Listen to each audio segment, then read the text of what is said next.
Now, we've taken a look at how you can plan ahead for your class. What happens if you just suddenly spontaneously decide you want to throw a couple of questions out to the room? Right, well, we have a different piece of software that complements Class Comm to do that, and that piece of software is called CenS, and as its name suggests, we're just sensing or polling or canvassing our audience to find out their opinions about something. So in this case, for instance, there might not be a right or a wrong answer. I just want to know what people think about something. And when we open up CenS, what we get is this floating toolbar here, which I can move around anywhere on the screen and just close up and have it sitting there for as and when I need to begin asking a question. So you could be working on any page of the internet, of your computer, and you could just pull that and it will just come on top of what you're working on. Exactly. Okay. So if I've got a page of the internet open like here, you can see CenS is always on the top. I've always got access to that tool. So I've floated the toolbar over the top of the web page, and I might be wanting to ask my audience a question about what we've just read maybe on that page. So we might have read that text and I'm saying to you, do you think the statement that we've just read is a true statement, or do you disagree? Do you think it's a false statement? So what I do with my CenS now is I click spontaneous question, and I'll say, right, the option that I'm going to choose here from all the different options that I've got, I'm going to select true or false. I then select done, and that now brings, when I've clicked up start responding, it brings up a toolbar on my screen which allows people to vote now. So on my student handset now, with the handset switched on, then I can press either the green to say yes, I think that's true, or false and press the red button. No, I think it's false. And so the numbers of the actual handsets then appear? Yes, because I've not created any classes, I've not put any student details in, I'm just doing a quick poll of what people think. And it doesn't really matter who you are. I'm more interested in how many people said this and how many people said the other. So we've got those responses now. Yeah. And what can you read from those responses? Right, so what I can do now is either from the teacher handset again, using the graph option, or from the graph button on the toolbar here. It doesn't matter which one I use, depends whether I want to be flexible and move around the classroom. If I press the graph button on here, or here, then it should bring up a graph of the responses that I've been given. So 2 people have said they disagree, false, and 1 person said they'd agreed with that statement that we've just read. And then I can, like with Class Comm, I can display that in a pie chart, or I can show that a handset ID. It's not naming anybody because I haven't put any students' details in there. It's just giving me a handset ID, and it's just telling me what you've responded. And if I wish to, I can send that information off to Excel if that's what I want to be able to do. And then I can close that, come back out to there, stop responding, minimise that down, and carry on with my lesson. Okay.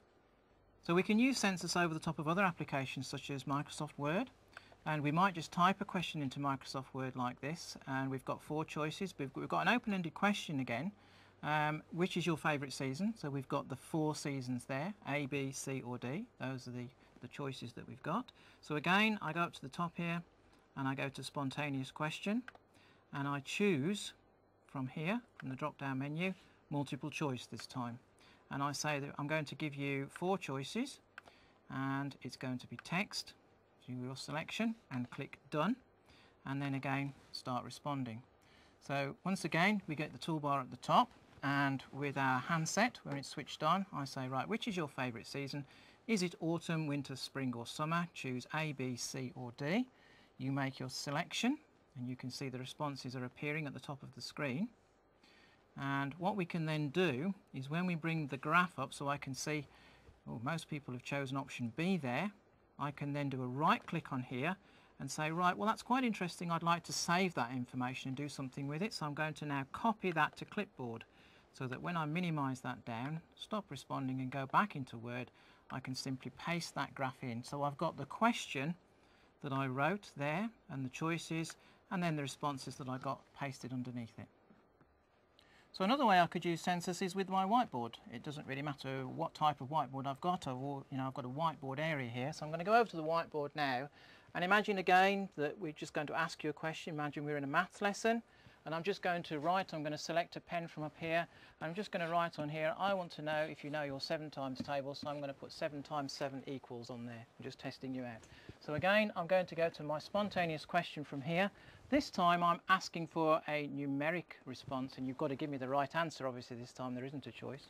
So click done and click start responding, and again I get my response bar up at the top here. And now I'm going to ask my students to tell me what they think the answer to 7 times 7 is. And I can see the responses appearing up at the top here, so I can see 3 people have now responded to my question.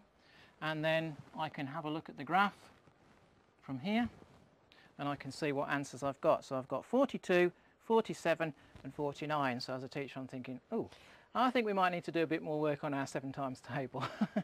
So that's an instant response back. I'm keeping my students involved in what's going on here. And again, will you be able to save this and access it later on in the class? Yes, what I can do here, even though that's a spontaneous question, if I just close that down for a moment over there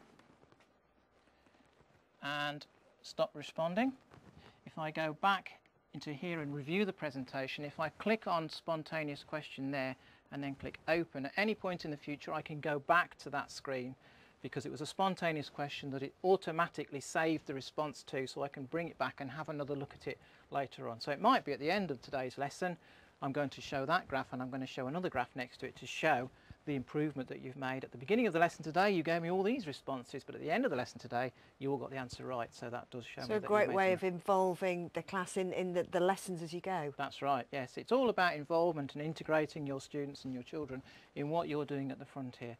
All about not this passive learning where you just sit back and let it all happen. I'm going to get you involved in what's going on, so I'm going to give you a handset, I'm going to ask you questions, I'm going to get your responses back, and I'm going to use those as part of the teaching that I'm doing. Great.